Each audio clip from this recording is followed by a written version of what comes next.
Buenas tardes y está con nosotros nuestra amiga Carolina Ramírez. Este es su espacio, Carolina, especialista en seguridad, a pesar de su juventud, tanta capacidad en una sola persona.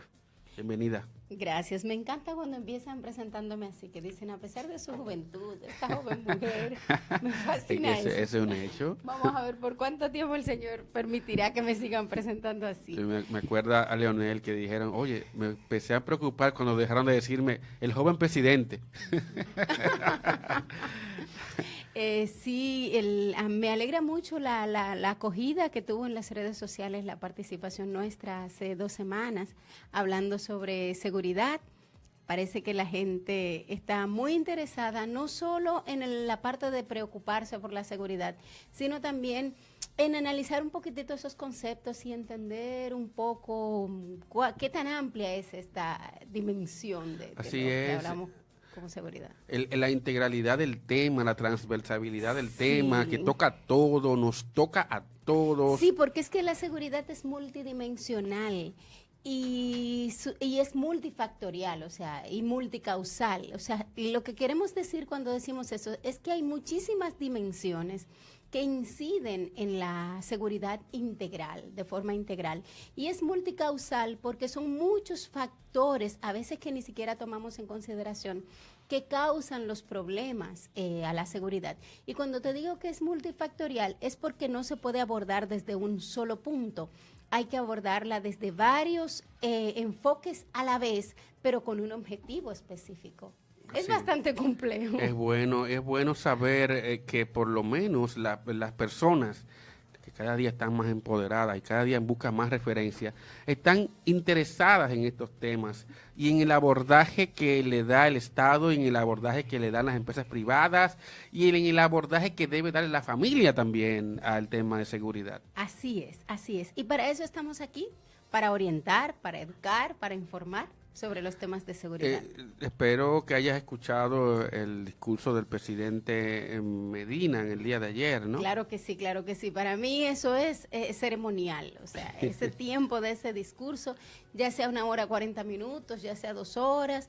Yo generalmente me preparo desde antes porque me gusta ir viendo como los comentarios, las opiniones, las expectativas con relación al discurso, y luego naturalmente uno le da seguimiento entonces a la reacción. Sí, hay muchas personas que han mostrado sus reacciones, muchos hacedores de opinión pública. Desde mi punto de vista ya general del discurso, antes de entrar a lo particular, creo que este discurso nos ha presentado esta vez a un presidente ya más experto, más maduro en el ejercicio del poder, con un dominio de la oratoria también más acabado, pero sobre todo hablando con cifras, hablando con datos. Está bien que se acompañe el discurso de algunos elementos emocionales y que de alguna manera maticen y den color a su intervención, pero sobre todo el hacer que esta intervención esté basada en datos estadísticos obliga a quien quiera rebatir lo que el presidente diga ahí, a que también tenga que buscar las estadísticas que lo contradigan. Algunos están diciendo se las inventó. Si fuese así, es muy fácil de desmentir.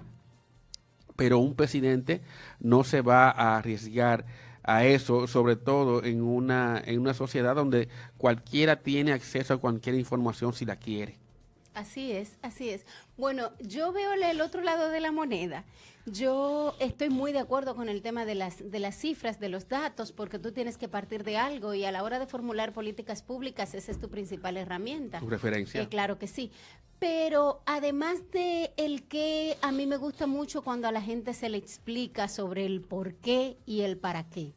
O sea, ok, perfecto, el número es tal, pero este número es tal porque hemos tomado tantas acciones para llegar ahí. Correcto. Y a partir de ese número tomaremos determinadas acciones más para bajarlo o para subirlo, dependiendo cuál sea. Entonces yo creo que fue una combinación muy adecuada de estas cifras, estos datos, pero también una explicación un poco más sentida de la razón de ser de las cosas. Y recordemos que su especialidad es precisamente los números, en el caso del presidente.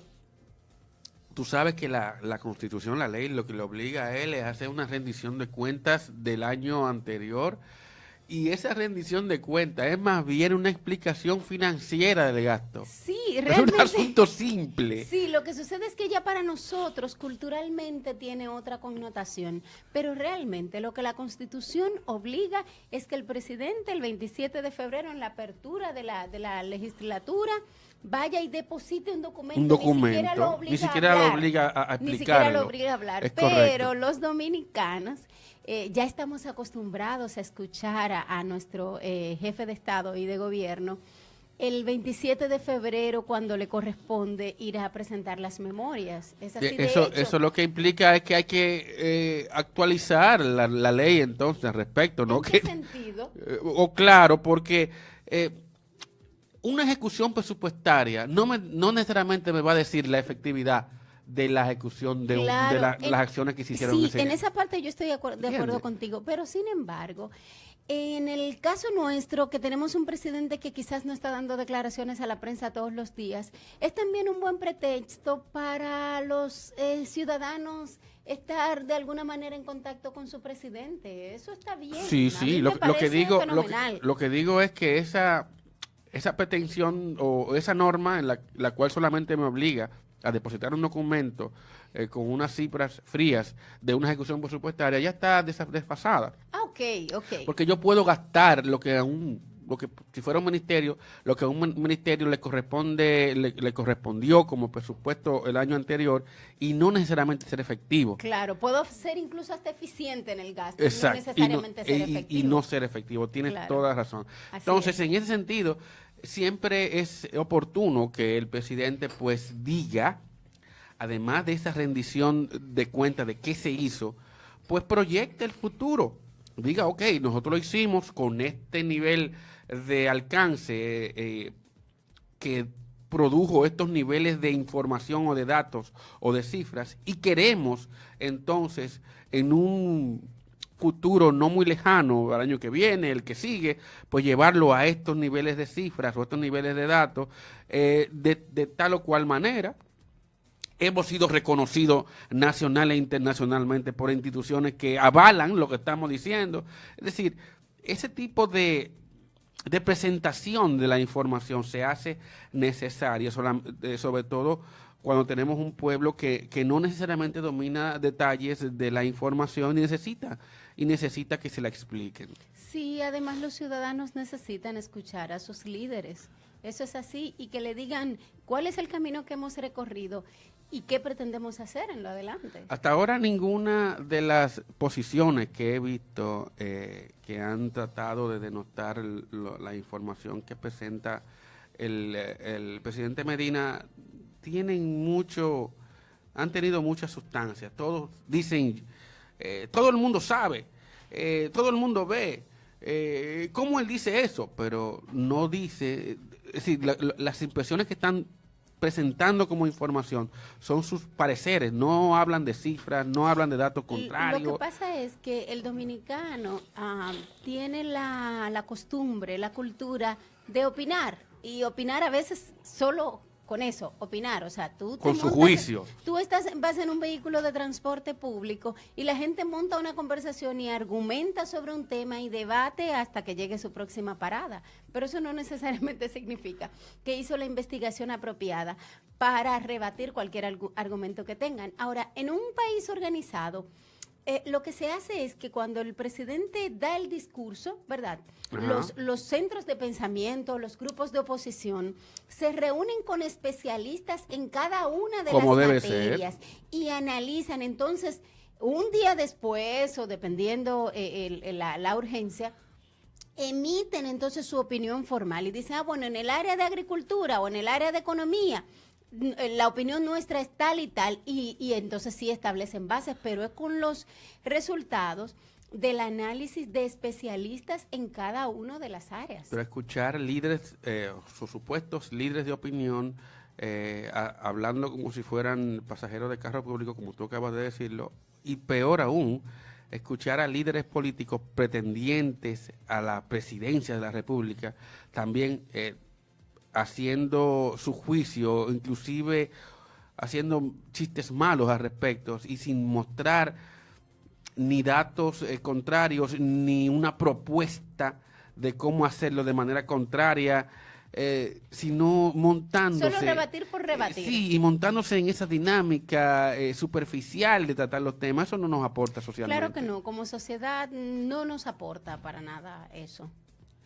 Bueno, pero nada, hemos escuchado muchos temas interesantes en las cifras. Nos hablan del crecimiento en las recaudaciones. La Dirección de Aduana le aportó al discurso la información de que en el 2017 crecieron de 12.33%, un balance de 115.335.23 millones las recaudaciones, superando en 12.662 millones los recaudados en el 2016. Eso es importante. Ojalá sea que ese aumento en las recaudaciones sea por eficiencia en la gestión de recaudación, porque cada vez que la gente cree, nos hablan de una reforma fiscal, creen que nos van a aumentar los impuestos.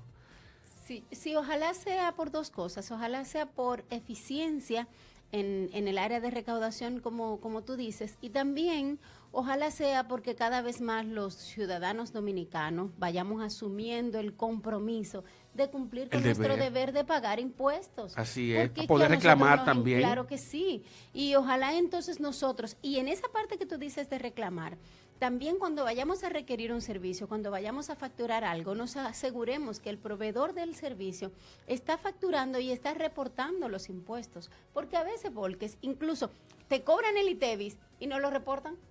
Así es. Y en algunos casos te dicen, robo. Sí, y en algunos casos te dicen, no, pero lo que pasa es que el ITEVIS no está incluido y entonces te suben un 18%. Cuando tampoco debería ser así, porque si es un servicio que tiene el impuesto incluido, usted debe considerarlo en el precio inicial, aunque naturalmente lo plantee por separado. Pero en algunos comercios que se pudiese llamar como evasores, te plantean como si el 18% fuera un ahorro para ti, el no tributarlo. Sí, esa es la venta te involucran en su operación mafiosa. Exactamente. De alguna manera. Te estoy beneficiando con no cobrarte 18%, pero yo tampoco lo estoy pagando. Sí, y en el peor de los casos, te lo cobran y tampoco lo reportan. Por eso es tan importante que se logre ese pacto. Así que pida su factura con comprobante fiscal. Pero, y sobre todo llegar al punto de tener, Carolina, un pacto fiscal, que no es más que ponernos de acuerdo como sociedad en los niveles de endeudamiento del gobierno, en los niveles de gasto del gobierno, pero también en los niveles de tributación particular de la ciudadanía, claro, de la tributación de las empresas, de qué porcentaje de esa tributación, de ese dinero recaudado, yo voy a ver en beneficios. En beneficios sociales de salud, de educación. Claro. Sí, todos esos aspectos que tienen que ver con el manejo de los recursos públicos es lo que el tuétano de eso, es ese pacto fiscal. Y aparte de eso también, ¿cuándo voy a pagar y cómo voy a pagar y qué facilidades me van a dar para pagar? Porque a veces terminamos sintiendo que estamos en un estado pícaro en el que quiere pagar es al que más se le persigue. Y a propósito de eso, sería bueno tener pendiente, aprovechar ahora que estamos hablando de los impuestos, y recordarle a nuestros amigos Radio Escucha que hoy es el último día para presentar la declaración jurada para que te reembolsen los gastos educativos. Caramba. Así que salgan corriendo y vayan y busquen a la gaveta cuando termine el programa, claro, y verifiquen las facturas. Entren al portal de la DGI, a la oficina virtual, o el que tiene una oficina de la DGI también puede llegar antes de que cierre. Y es súper fácil, usted lo que tiene es que registrar el dependiente que usted tiene, no solo para tus gastos personales de la universidad o de cualquier estudio técnico que estés haciendo, sino también para los gastos de los dependientes, esos dependientes que ya están registrados en tu sistema de seguridad social, como que son tus dependientes, como tus hijos o tu esposa o tu esposo. o cualquier familiar que esté bajo tu cobertura, entonces puede usted registrar cada factura de esa y el gobierno entonces le reembolsa en unos 60 días. Y yo conozco gente que le han reembolsado 50,000, 60,000, 20,000, 30,000. Que caen O de sea maravilla. que no caen. Así que, y tanto que nos quejamos y decimos, que el gobierno, que los impuestos. Entonces, este respiro que tenemos de vez en cuando, pues aprovechémoslo.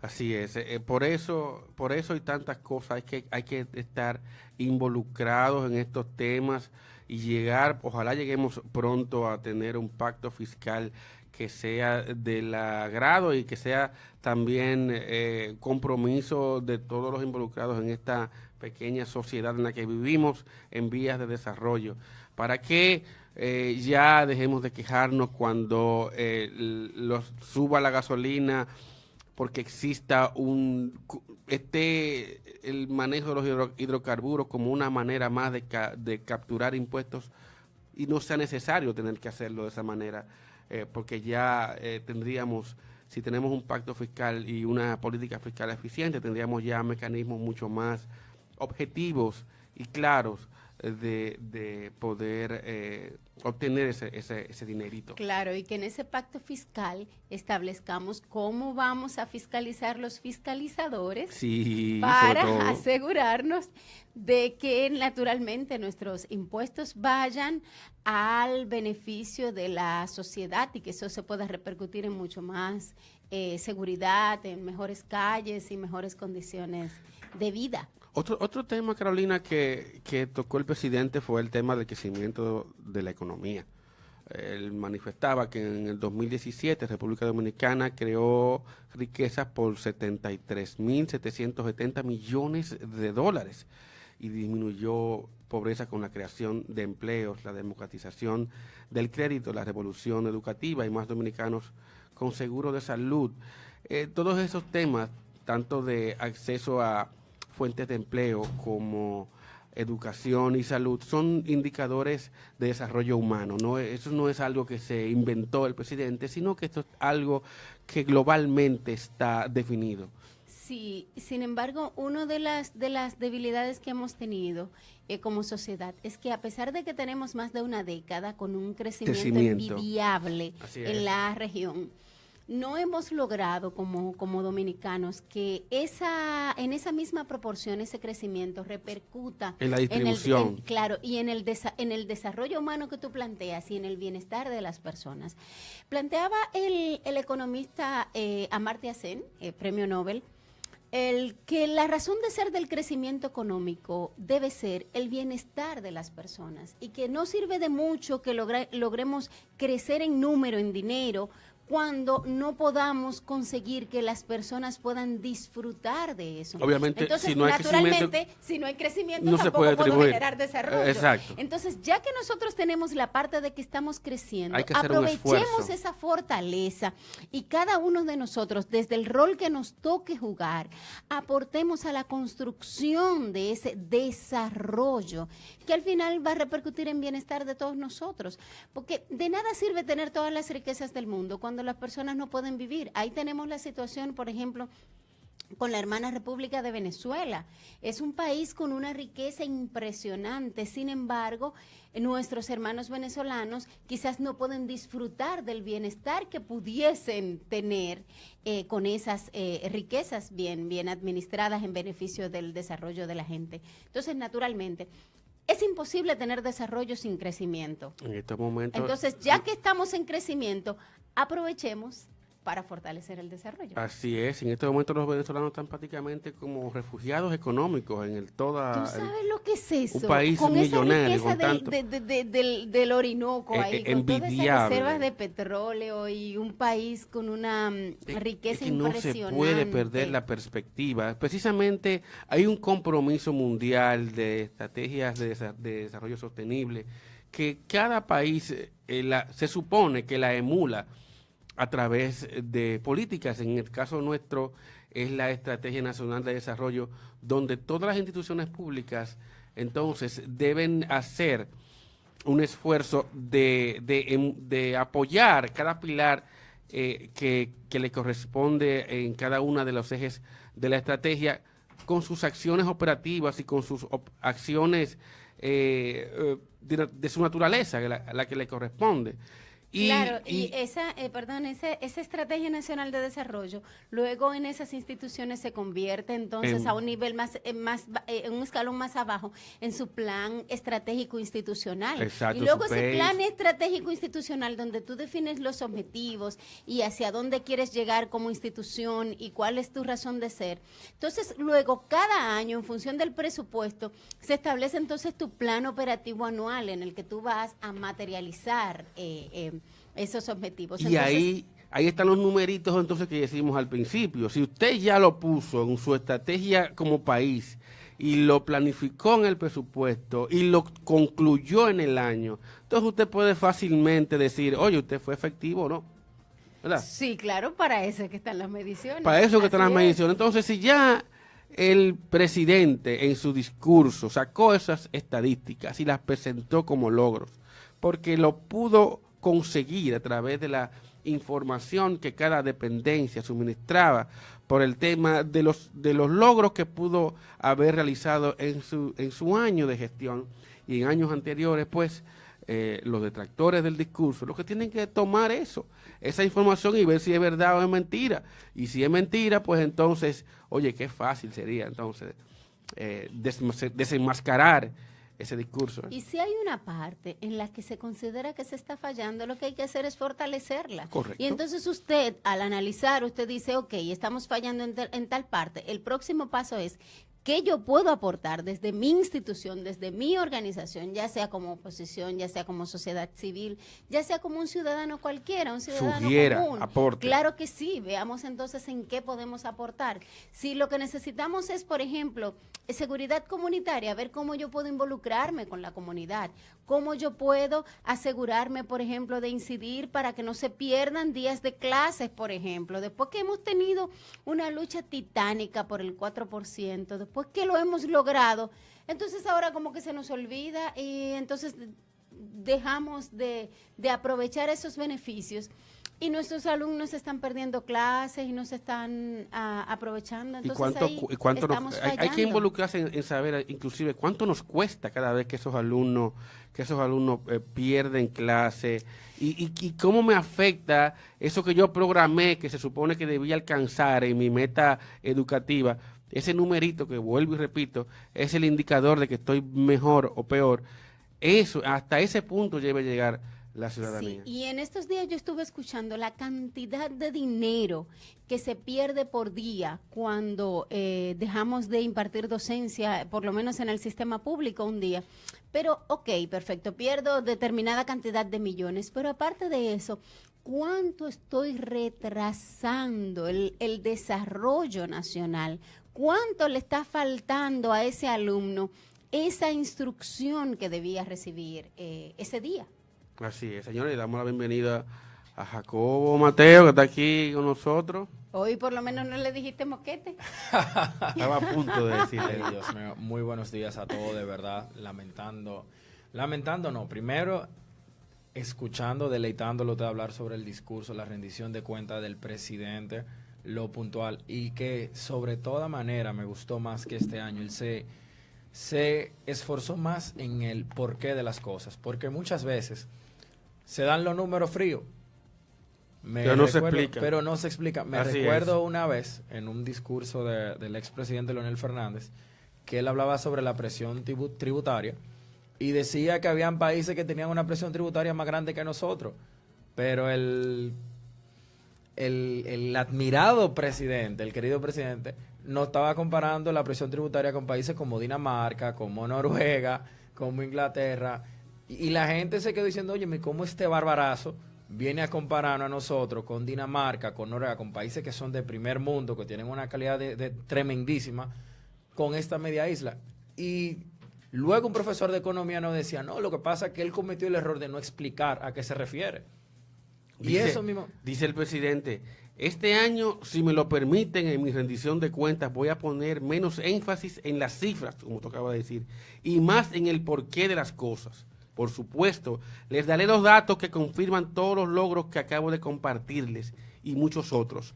Pero sobre todo me gustaría explicar al pueblo dominicano cuál es nuestro propósito, cuál es el horizonte que motiva cada una de nuestras acciones.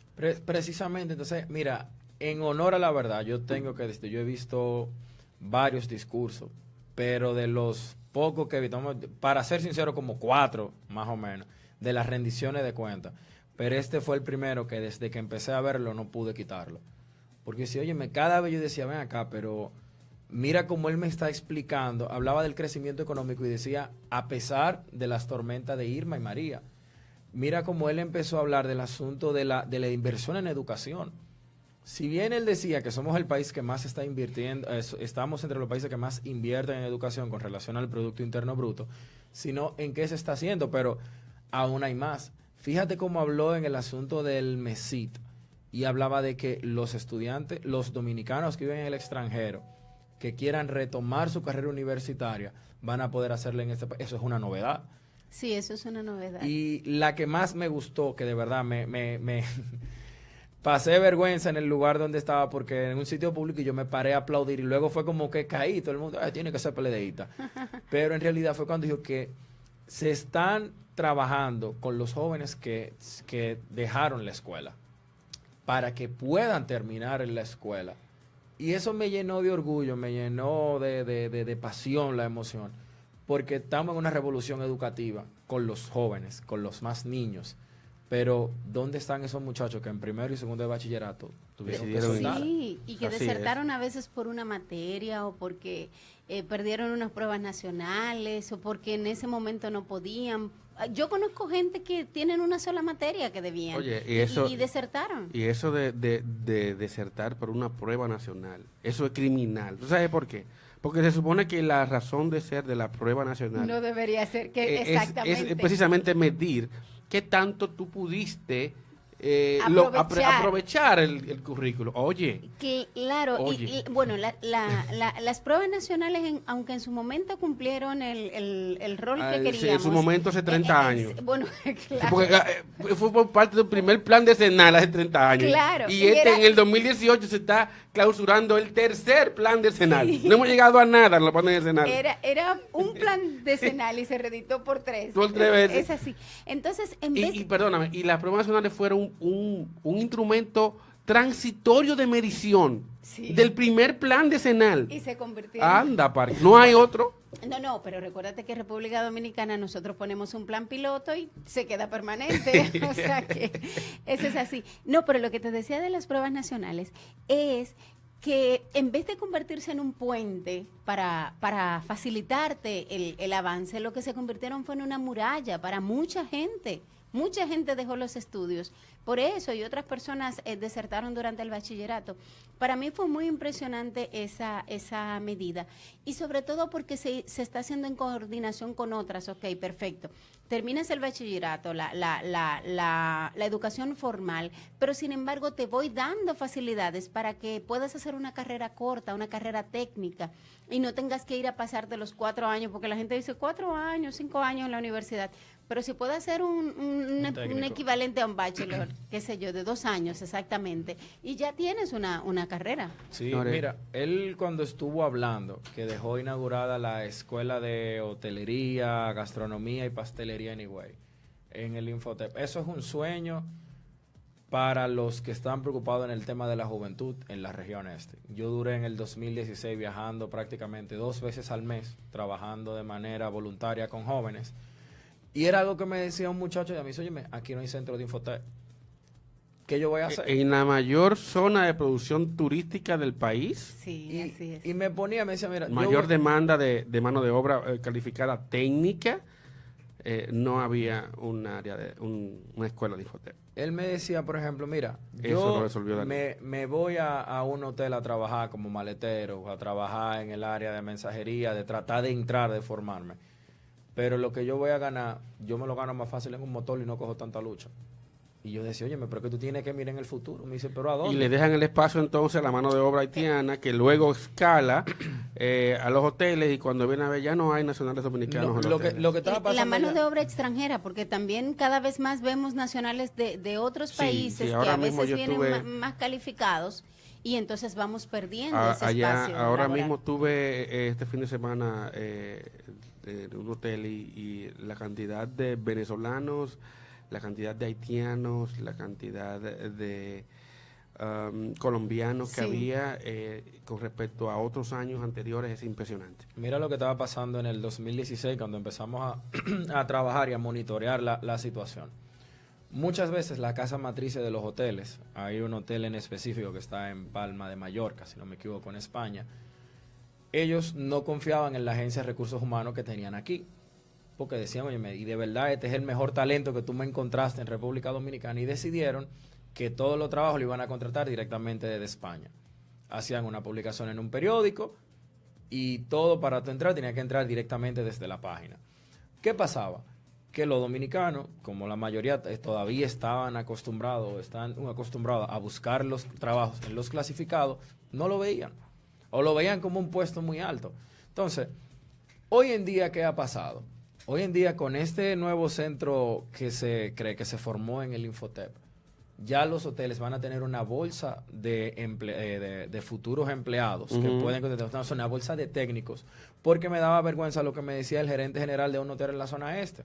Me decía, Jacobo, a mí me sale más barato hacerle los papeles a un cubano para el área de mantenimiento que tratar de buscar un dominicano, porque no tienen un título que me diga que es plomero.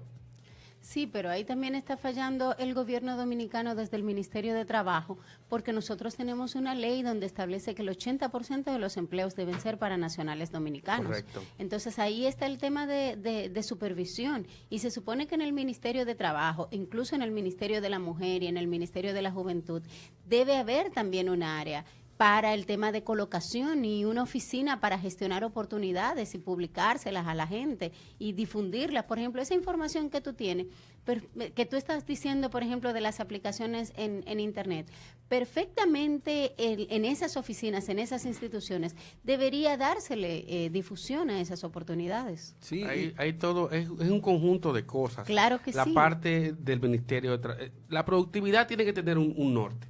Y ahí tiene que estar involucrado las instituciones que tienen que ver con la formación, como ustedes lo acaban de decir, y con la parte también de asegurar el respeto al trabajo, como el Ministerio de Trabajo. Porque, por ejemplo, ¿cuántos millones de pesos hemos invertido en becas en el extranjero? ¿Cuál es el retorno de eso invertido? Oye, la mayoría se quedan fuera. Esa es una de mis... Le estamos haciendo profesionales a otros países que tienen más dinero que y las nosotros. fugas de cerebros.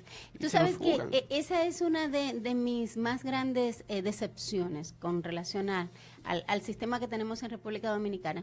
Yo conversaba con un funcionario de alto nivel en el Ministerio de Educación Superior, Ciencia y Tecnología, y yo le decía, dime, ustedes tienen una base de datos, o sea, ¿qué información tienen ustedes? ¿De dónde están las personas que durante 10 años, los últimos 10 años, se han ido a formar con recursos de la República Dominicana al extranjero? No hay una oficina de seguimiento. No hay Entonces yo una le digo, tasa de empleomanía, empleabilidad. Sí. ¿Cuál sería el término?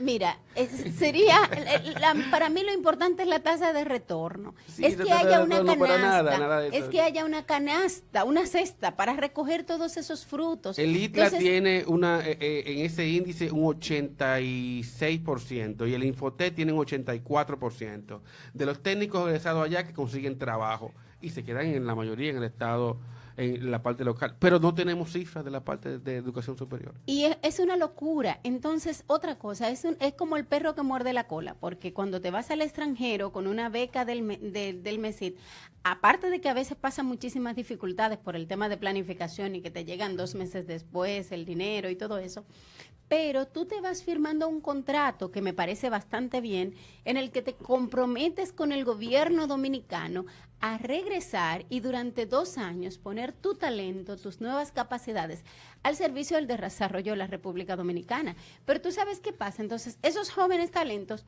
a veces encuentran muy buenas oportunidades allá y no se pueden quedar naturalmente porque tienen el compromiso de regresar. Y otros dicen, no, yo voy a regresar a República Dominicana a poner en práctica todo esto. Pero cuando llegan, resulta que no hay ningún empleo para ellos, no hay ningún espacio para ellos. O una persona que se fue a Estados Unidos, a Europa, a cualquier país donde tengamos acuerdos de becas, se prepara allá, a veces viene con otro idioma y entonces le quieren dar un salario de 17,000, 20,000 pesos aquí y tú dices, ¿qué es esto? Mira, yo tengo una persona muy allegada, o sea, muy, muy, muy cercano. Él está en España haciendo la primera maestría en telecomunicaciones y esa primera maestría que está haciendo, esa primera es sobre el 5G y las nuevas tecnologías que vienen. Un grupo muy reducido. Tanto así que el índice para aprobar en la universidad era 70 y a esa maestría se la bajaron a 60 porque totalmente están bregando con cosas nuevas. Sí. Ya a esa persona lo llamaron de Vodafone. Han ido varias telefónicas como la de Altiz. Hay varias telefónicas europeas que a la sección entera Les y están le dijeron, ofreciendo ya ustedes tienen trabajo. oportunidades. Ya ustedes van a empezar. Entonces, es como él me dice, ok, yo vengo para acá, regreso al país, ¿dónde voy a trabajar? ¿Cómo yo aplico al Indotel? ¿Cómo yo voy al Indotel? Por ejemplo, él me estaba explicando cuando vino de vacaciones. Están trabajando con el asunto de la interferencia de señal, el asunto de la frecuencia y de detectar las frecuencias ilegales. Y me hacía un planteamiento con un nuevo equipo que tienen allá en Europa que cuesta chele. Y me dice, ¿cómo yo me comunico con el Indotel para explicarle que los problemas que tienen con emisora, con frecuencias que se usan mal, hay un equipo que es mucho más moderno, más barato, y que no hay que salir en una camioneta? Para tú detectar una frecuencia ilegal en el Indotel tiene un minibús que es tipo como la banda Scooby-Doo, que tiene mucha... Y con eso ellos salían y ahí van detectando. Right. Entonces, es como digo, ¿cómo tú vas a traer ese capital? Entonces yo creo que por lo menos para cerrar ese punto del MESID, debería haber una oficina en la que incluso tenga esa base de datos y la pueda poner a disposición de los empresarios y decirle, Sería mira, bueno. yo tengo tantos ingenieros en tal cosa, yo tengo tantos especialistas en esto, y que incluso fuera una cosa tan dinámica que los empresarios estuvieran como esperando los estudiantes que ya vienen con esas capacitaciones. Pero te lo digo que por experiencia propia es muy frustratorio. Y yo, Carolina Ramírez, soy el resultado de la formación del sistema público de la República Dominicana. Yo hice mi escuela, yo estudié en el Fray Ramón Pané, yo soy egresada de la UAS, mi primera carrera la hice en el sistema público, me fui a Estados Unidos a estudiar con una beca del MESID. Sin embargo, cuando yo regresé a República Dominicana, no había ningún espacio para mí. El espacio lo estás haciendo tú día a día ahora. Bueno, hay que aportar en lo que se puede, hay que aportar. Sí, sí, y orgullosos que nos sentimos de Carolina. Señores, y siguiendo con el discurso y aprovechando precisamente estos dos jóvenes talentos que tenemos hoy aquí, no queremos dejar pasar su impresión sobre los temas de seguridad en los cuales el presidente pues puso énfasis. Hay algunos datos ahí que no me satisfacen en lo particular. Es la única parte del discurso en lo cual no estoy totalmente satisfecho por el abordaje a ciertas estadísticas, a ciertas partes de la estadística, porque como ustedes bien lo saben, el tema de seguridad es tan transversal que es difícil de encajar un tema de violencia como violencia doméstica o violencia de tipo delincuencial cuando, por ejemplo, un delincuente mata a su esposa. Sí, obviamente, tú dirías, bueno, eso fue un caso de violencia trágica doméstica, pero el tipo es un delincuente conocido, tiene una arma, por ejemplo, ilegal, y con ella fue que cometió el suicidio. Entonces, pero ¿cuál es la parte que no te... el tema de las cifras. Pero la parte de las cifras, ¿en qué sentido? ¿En el número global de los homicidios sí, o en la clasificación? En la clasificación. En la clasificación. ¿Pero qué parte es la que te preocupa? Bueno, además de que se bajó la tasa de homicidio de 23.4 a 15.3, eso que tiene que ver con ¿cómo te digo? Clasificar temas de violencia intrafamiliar al margen de la violencia criminal. Eso es lo que...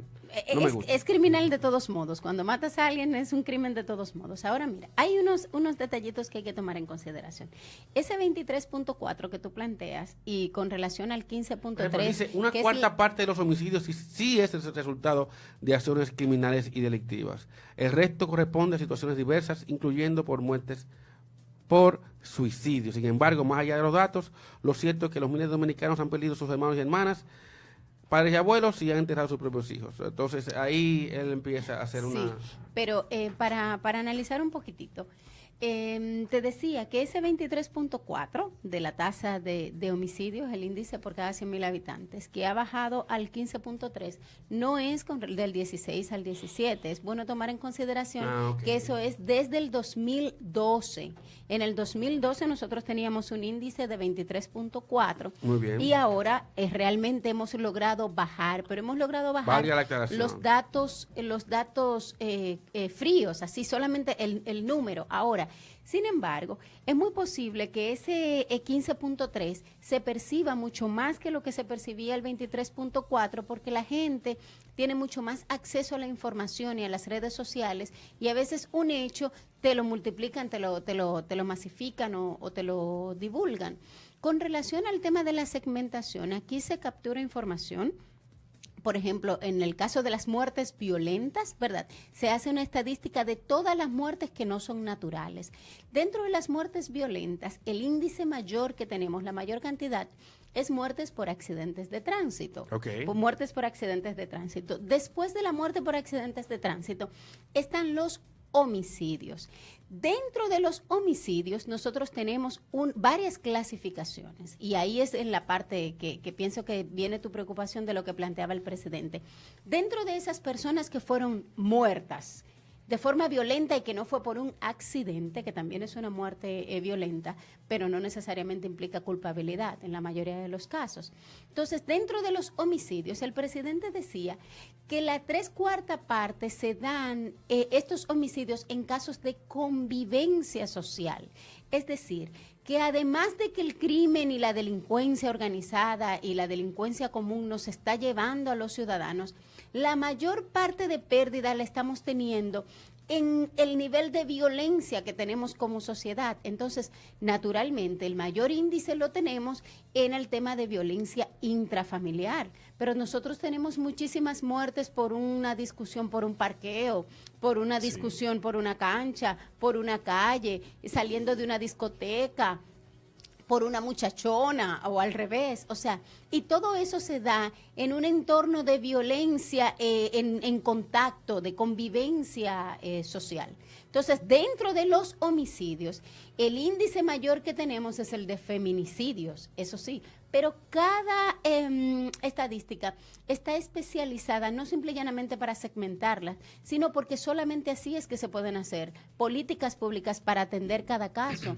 porque incluso en el caso de los homicidios, yo no puedo tener una política general para los homicidios, porque el caso de la delincuencia en la calle, yo lo tengo que abordar diferente a como abordo la delincuencia en la comunidad, o una delincuencia, por ejemplo, por un punto de drogas, que puede ser delincuencia común o crimen organizado, pero también se da por convivencia, porque uno conoce al otro y el otro le quiere quitar un punto. Así es. Mira, por ejemplo, por eso te decía la parte que me gustaba del presidente de explicar lo de la cifra.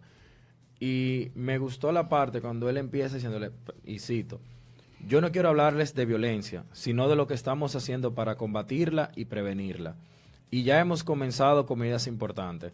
Hemos iniciado proyectos piloto de policía comunitaria e intervención barriales integrales en Santo Domingo. Comenzamos de forma muy discreta, De manera eficientemente coordinada, las fuerzas de seguridad del Estado, el Ministerio de Interior y Policía, bajo la dirección de la Presidencia, han incursionado en estos lugares a retomar el control de las calles, a encarcelar a peligrosos criminales declarados rebeldes de la justicia y a acosar a grupos organizados dedicados a delinquir. Y quería, por ejemplo, hacer esa pausa para hablar específicamente de lo que se está haciendo, lo que hablaba de lo que es la policía comunitaria, que ha arrojado resultados, porque lo he vivido, en lugares como los Alcarrizos, que duró un tiempo que era prácticamente tú no podías entrar, y se está trabajando en los barrios de la zona norte del país.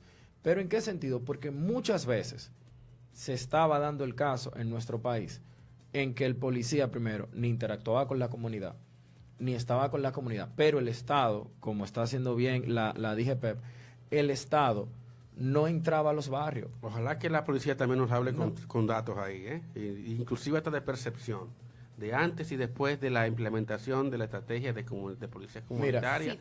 Para que la gente también pueda ver mucho más allá de la percepción. El detalle es que el tema de la policía comunitaria es muy bueno, pero tampoco lo puedes ver de manera aislada. Tienes que ver esta policía comunitaria como parte de una estrategia, de una política integral de seguridad. Y otro componente es, por ejemplo, para llegar a las comunidades, en las mesas de seguridad, ciudadanía y género. Entonces, el representante de la policía en esa demarcación es miembro de la mesa, pero ahí tú tienes al alcalde del municipio, pero ahí tú tienes las iglesias, tienes los clubes, los empresarios, y entonces en conjunto se determinan cuáles son las necesidades de esa comunidad, y a través de la Dirección General de los Planes Especiales de la Presidencia, entonces se van dando respuestas. Porque, claro, es fundamental el tema de este policía cercano, este policía que es de servicio al ciudadano, porque la policía es una institución de orden público, pero es de servicio al ciudadano. La razón de ser del policía es estar ahí para protegernos. La razón represiva no es la primera razón de ser Claro, cuando ya alguien incumple la ley, pues naturalmente viene el componente de represión y el componente de persecución y sometimiento a la justicia.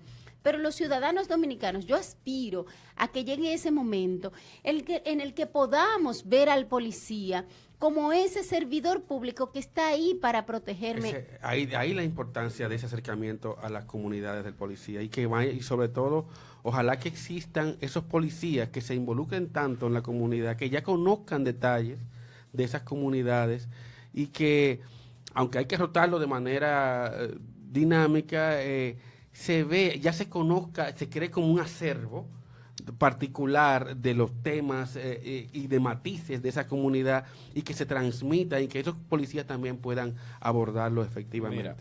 Mira, por ejemplo, con relación a esa parte, como está hablando con la mesa de seguridad y de género que maneja el Ministerio de Interior, también me llama mucho la atención el asunto, que era lo que hacía énfasis en el presidente, de manera eficientemente coordinada, porque muchas veces hay huelgas que se hacen por un disparate. Sí, por un tema sencillo. Hay huelga que empieza... No, te voy a poner un caso, pero te voy a hablar con realidades. En Los Alcarrizos se estaba hablando por un asunto de un brote de agua que había que estaba haciendo un hoyo y al final no encontraban cómo ir. Y simplemente a través de la mesa se coordinó con el enlace de la CAST y se logró darle resultado a eso. Excelente. Y eso fue, primero, un hoyo que se evitó que se hiciera más grande. Fue un asunto de evitar el desperdicio y evitó lo que es una huelga, porque en la huelga no es solamente los comunitarios que van. Mira, claro. Y ya se nos fue casi la hora con pocos de los temas abordados en el discurso. Yo quería aprovechar la visita de Carolina para hacer más énfasis en el tema de seguridad, esos temas de esos drones, todo eso. Sí, bueno, hay unos elementos puntuales que yo recogí del discurso de los avances y de las iniciativas para fortalecer el tema de seguridad, y es precisamente, planteaba el presidente, la parte de la ampliación de la red de videovigilancia. Recuérdate, todo este sistema de instalación de cámaras y centros de monitoreos, también está el uso de los drones, el fortalecimiento de la policía comunitaria, y un elemento que a veces la gente no lo ve como de seguridad y sin embargo es el principal componente de seguridad, que ese es el de prevención, el atención a emergencias, que es el sistema 911. Y el tema fronterizo también impacta directamente en la seguridad. Por supuesto, impacta a la seguridad nacional y por ende también a la seguridad ciudadana. Es así. Pero este discurso es un insumo para muchos programas. Vamos a seguir desmantelándolo, desmenuzándolo, ¿verdad? Pieza por pieza y poderlo presentar ante ustedes para su ponderación y criterio, porque realmente si hay una cosa que tienen los discursos del presidente Medina es que lo que él dice en sus discursos trata de aplicarlo en política pública. Ya hemos visto otros ejemplos y nos falta la parte importante de transparencia, controles internos y demás. pero ello ya será tema para otro programa, señores, porque Darwin no está haciendo más señas que un policía de tránsito, o un avión de esos que están en los aviones. Pero el tema es apasionante y los que estamos aquí nos apasiona precisamente llevarles informaciones, señores. Hasta aquí el programa del día de hoy. Gracias, Carolina, gracias, Jacobo, por su participación. Bueno, a ustedes por invitarme. Y para ustedes, señores, este es hora 13. Tengan buen resto de la tarde y buen provecho.